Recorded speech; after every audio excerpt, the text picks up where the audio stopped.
Welcome to Hudson RPO's podcast on racial equality and diversity. Hear from Hudson RPO leaders as they encourage organizations to just start on their D&I journey. So welcome back to Just Start. If you're a longtime viewer of this program, you'll recognize that it's a little different this week. We've invited some of our colleagues to join the discussion today to broaden the voices that we bring to your laptop screen every other week. So joining us today are Sarah Resty and Rob Maston. And just to illustrate that we truly are an inclusive culture here, today we'll be talking about football, and the team has been kind enough to include me, despite the fact that I don't know a damn thing about it. So I thank all of you for this privilege. I'm excited to learn something today because I literally know nothing. But as always, or as almost always, we actually had a different topic that we were planning on discussing today. But given the upcoming football contest between the squadrons that's coming up, we thought we should actually spend some time. You like that? We should spend some time talking about the Rooney Rule in the National Football League, because it's often cited as an example for us in our workplaces around things that have made a material difference in the space of diversity, equity, inclusion. And we're going to challenge that concept today. And so actually it was Mark, you were recounting a conversation to us, which was the sort of spark that lit that fire. So I was wondering if you might share with our viewers what that conversation was. Yeah, it was a conversation with a friend who is a chief diversity officer at a Fortune 500 company. And, if you work in D&I or you're, an ally, an advocate, if you will, you probably teeter between hopeful and pessimistic. And depending on the day, you're one or the other. And this was a rather pessimistic day. And we were talking about progress that has been made in Fortune 500 companies over the last 20 or so years in terms of executive people of color and representation of, people of color in executive leadership. And the fact that the number of, CEOs during that period over the last 20 years has not necessarily increased. It's gone up a little bit, it's gone down, but it typically remains, at a fairly low level with just a handful. And that conversation kind of shifted a little bit to, then to the NFL and the fact that there's this really well-intentioned rule called the Rooney Rule. And the fact that the representation of Black coaches in the NFL, coaches of color, has not really changed or improved for the better despite this rule. And also despite the fact that the league is 70% Black. And so in my mind, when I think about how do you, acquire talent and progress talent into the organization, it sometimes is about feeding the funnel and having a viable pipeline of talent. Well, the NFL consists of 70% Black players. And right now, 4 of its coaches, one just hired, are people of color. And so, my thinking, and it was a pessimistic day, was if the NFL can't make it happen with this well-intentioned rule, but not, super purposeful as far as accountability, then how do corporations, in turn kind of see, results in their DEI strategies when there isn't this 70% pool of Black talent typically within companies? So, it was a pessimistic day, but really realistic. If the NFL can't make it with this rich pool of talent, then how can other, companies impact that? Casey, maybe just talk a little bit about the Rooney Rule and what we know as far as what's changed. So the Rooney Rule has been around for a while, but last year the NFL made some adjustments in hopes that it would make more of an impact. Because although it had been around for a while, we still, as Mark said, weren't seeing a big change in coaching jobs being given to visible minorities. And so just to kind of, for those viewers like Jeremiah, who who aren't necessarily familiar with the NFL or the Rooney Rule, the changes that were made, I think it was just May of last year, actually, that to the rule were that if when there was a coaching coordinator position available, they would have to have one diverse candidate as part of the interview slate. In the past, that wasn't even mentioned in the Rooney Rule. It was not a requirement. Now, for any open head coaching jobs, In the past, the requirement was to have one visible minority candidate in the interviewing slate. And now with the new adjustments, it's up to two. And then lastly, they've now extended the Rooney Rule to include managerial and business positions, like within the head office, such as, presidents, senior executives, things along those lines. And they will need to include a minority or female candidate in their interview pool. So before, it only included the head coaching job. Right. So that just kind of gives everybody an overview of the requirements. We got, when we were talking about this topic, when Mark brought it up, it's, I'm very passionate about the NFL. And as he said, this year with the coaching vacancies, it was disappointing to see that there weren't any, there was only one of all the coaching vacancies available that was filled with a minority candidate, even though they had made these adjustments last year. So that sort of fueled our fire to have this conversation about it. And Jeremiah, you made a valid point during that conversation. Maybe I'll throw it back to you. Just hand it back to you. I like making valid points. I do it all the time. Yes. No, but look, I think it's an important point of discussion because this rule has been in place, what now, for 10, 15 years, more than that.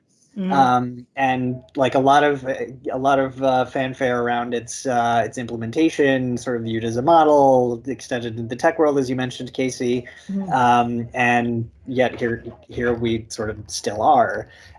So that sort of begs the question, like, it seems pretty obvious that if you want to hire more candidates with diverse backgrounds, that you introduce more diverse candidates with diverse backgrounds into the process, and that has happened. So why then has this not resulted in the change that was anticipated? And Gary, I think, this sort of gets to what we were chatting about just prior to filming, which is that it doesn't actually sort of address some of the fundamental barriers to making those hiring decisions, and wondering if you might comment on that. Yeah, thanks, Jeremiah. As we were talking before, I think that, what's really frustrating about it is when a decision is made and the decision is with a white male candidate that is attempting their first NFL head coaching job, right? When you look at that, because to me, that's apples to apples in terms of that. And again, there's some other factors that are involved, but the head coaching position in the NFL is so coveted and it's such a tough position. Obviously, it's got to be someone that they feel is going to work out, right? Someone maybe who has historically had some success in the past. So when you are making those decisions with those types of head coaches that have been there, done that, right? They've won Super Bowls or they've connected with the community, those types of things. I get those decisions. The decision that makes it more frustrating is when you have a new head coach candidate, so to speak, right? Amidst, as Mark had mentioned, all of the talent that exists from a minority standpoint in the league that also would be their first head coaching job. That's when it gets so frustrating. So to your point, Jeremiah, there's something deeper, right? I mean, I think we know that there's some talent in the NFL, talented head coaches, your Tony Dungy's, your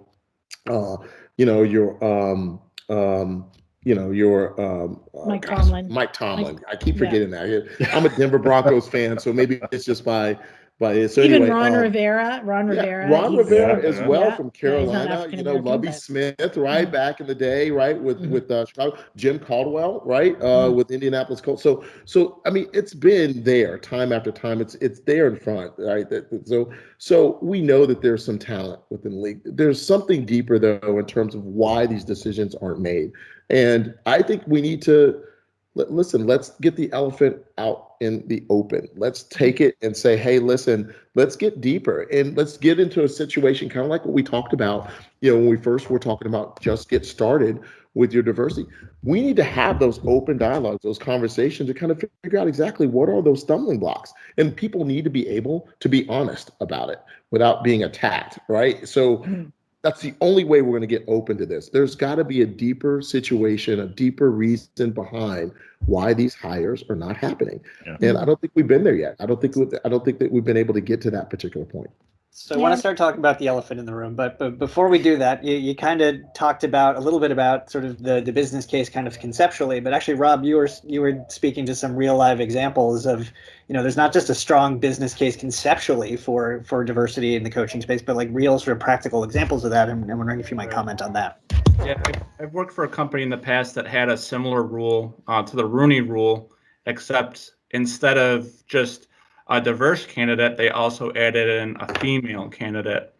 And what I found to be an issue with that is that some managers were just going through the status quo, like, okay, get me a female candidate, get me a diverse candidate.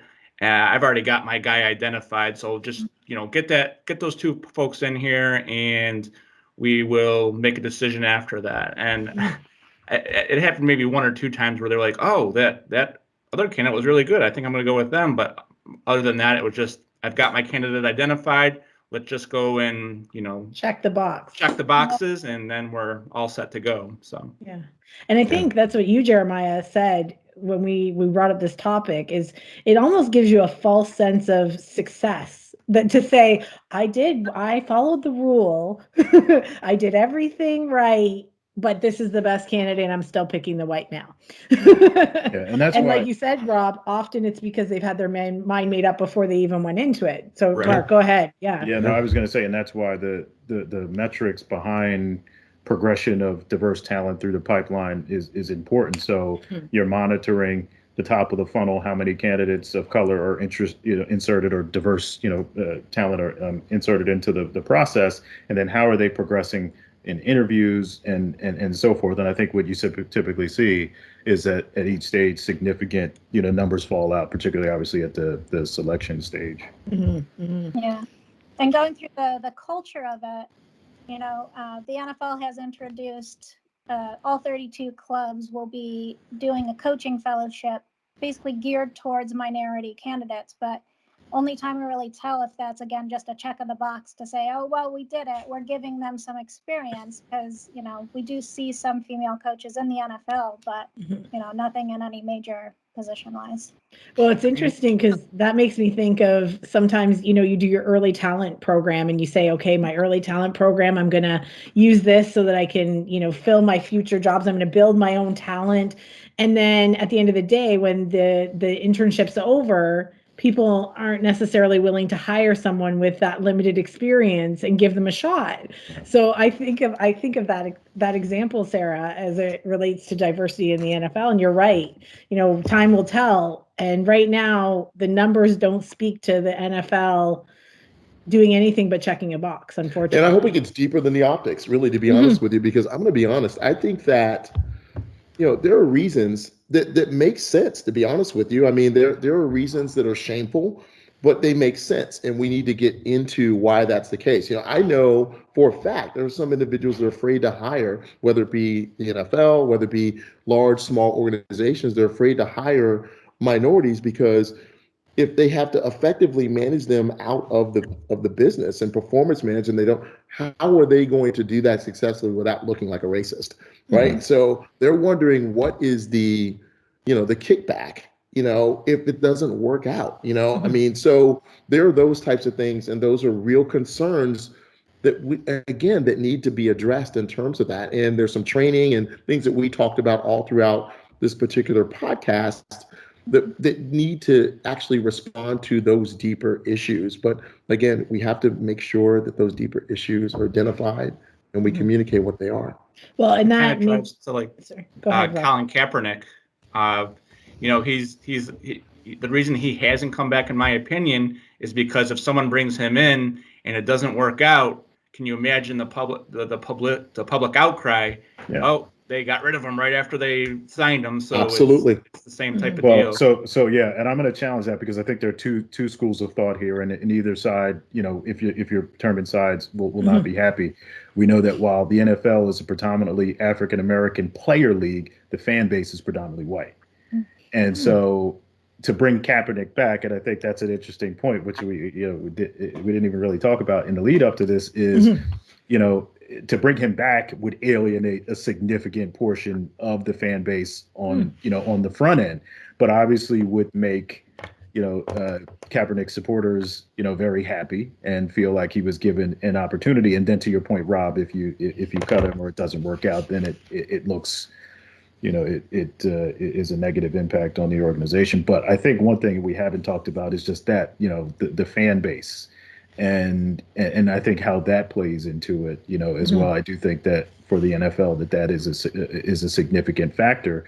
Particularly, we were talking about this before in terms of hiring coaches. It seems to be a safer bet to hire GMs. There were how many? 2 black GMs maybe right now? Yes, 2. Yeah. And it's not something that you hear a lot about, by the way, because they're not the face of the organization the same way that as the coaches.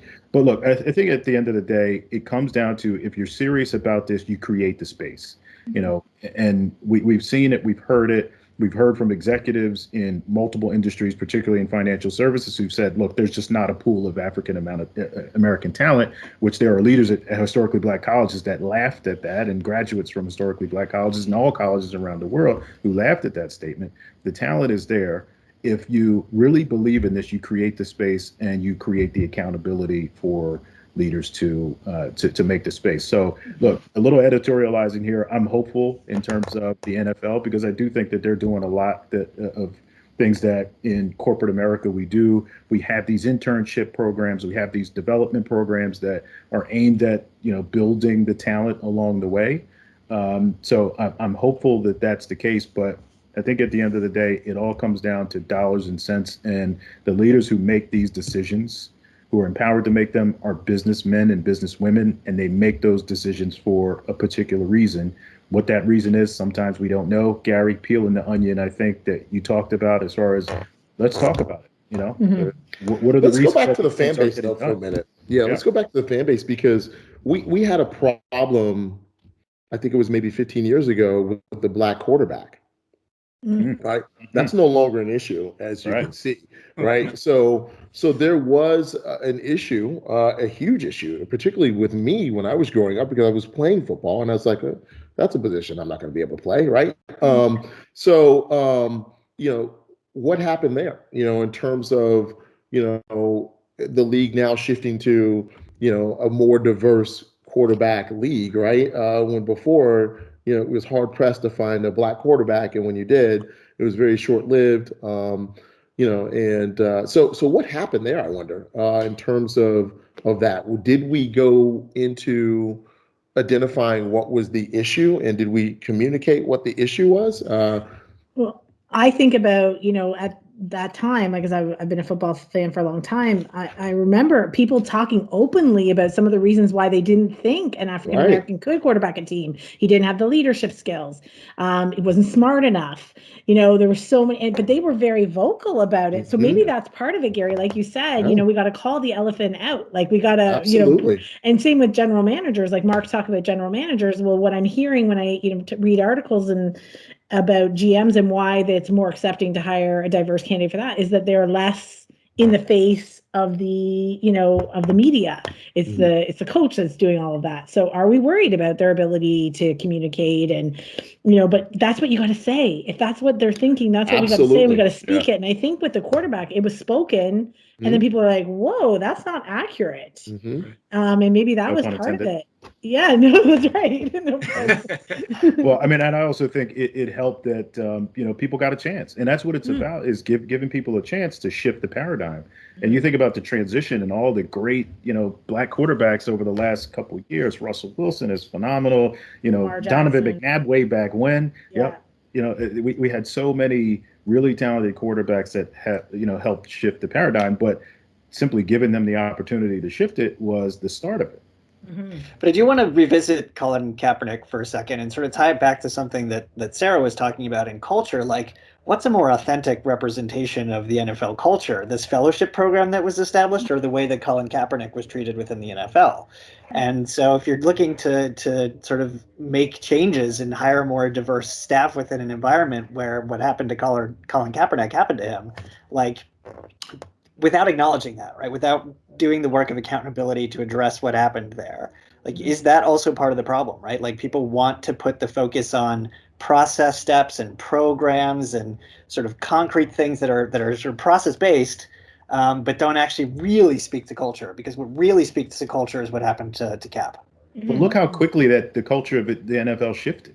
Look how quickly at the turn of dime, and obviously George Floyd was a transformative time for this country, and only time will tell if the transformation was authentic. But they apologized, and the commissioner came out and said, "Look, we made a mistake," which was after multiple years of him being blacklisted and the NFL having their stance on him. They came out and just really quickly kind of shifted their culture and their stance, and they've now started to invest in more aggressive, I would say, stance on tackling racial inequality and what was at the heart of his protest. So we'll see in the long term if that is a genuine cultural shift. Boy, did they ever shift, and it'll be interesting to see what impact that has on their fan base as well. Go ahead. And maybe that speaks to. Go ahead, Rob. Sorry. Washington football team's another good example. I mean, that owner came out and said, there's no way back in 2012 that I'm going to change the name of this football team. There's no way. You can mark that, print it, whatever you want to do to the media. And then 9 years later, we have a Washington football team. So, with no name. The name of the team, So. And maybe we talked through to that. Jeremiah, you talked about, and Mark, you did too, about the fans' reaction, everyone's reaction to, someone who is in front of the camera, someone who has a lot of public, attention, and like Colin Kaepernick. So maybe the issue partly is that a black head coach commands a little more attention, and he or she also has a lot more to live up. All those actions are, I guess, intensified, right? So let's just play devil's advocate. Let's just say it was Travis Kelce, who also believes in what Colin Kaepernick believes, and he decided to kneel. Would that have become such a racial infused thing, or would it have been an introspective look at what's going on in the country? Travis Kelce, white tight end for the Kansas City Chiefs. Thank you. I needed that. Yeah, that's true. Sorry about that. Yeah, I should. Yeah. For our non-football That's viewers. a great point. Very good. Yeah. Good question. Would it have been received differently from the American population, right? So that's maybe another issue, right? Well, and that lends back, Gary, to the fact that we said it can't just be diverse people that are fighting for diversity, inclusion, and equity. It has to be all of us. Sure. Because sometimes, I think, Mark, you said this, sometimes hearing it from a white man versus a diverse person may be more impactful, because they're standing up for something that they're not experiencing. They're, standing up and being a champion for others. So And I mean that in terms of the person who has the authority to make decisions. Typically, thank you. Translate that to corporate. That's that's who it is. And when I say make the space, sorry to interrupt, Sarah. I'll let you jump in. But when I say make the space, that's who I'm saying. If you're in that position of authority, you need to create the space for that opportunity. Go ahead, Sarah. Thank you. I was just going to say, speaking to from the perspective of, sometimes people aren't willing to see or don't even realize that they are supporting their team members or supporting their coworkers in kind of these equity battles until they kind of educate themselves on all of this. Like the Bills team, they all stay in the locker room for the national anthem and come out after. And I feel like that's a sign of supporting your team members just in that battle against inclusion and diversity. Sure. And that's truly cultural, right? Like that is building an inclusive culture that says to everybody that they matter and that they're important and that they have a voice in the organization and that voice is important. And just to sort of tie this back into the corporate world, our producer Chris Breivik had sent along an article about this that was saying, if you're a company that's applying a Rooney Rules type approach to hiring and you're not getting to the results that you want, go back and look at your recruitment process. But I think it's go back and look at what you are doing in your culture. And are you doing the kind of thing that Sarah was just talking about, or are you paying lip service to culture and then blacklisting Colin Kaepernick? Yeah. So I And, think and make it inclusive when you're evaluating that. You know, it's key, and we stated this in our last podcast. So if this is your first podcast, then you've got 7 or 8 that catch up on. 7. But Yeah. but in any event, you know, we talked about this in the sense of you have to create that environment so people can tell you what they're feeling, right? And be able to be in a place where, okay, great, totally understand. It's maybe not right.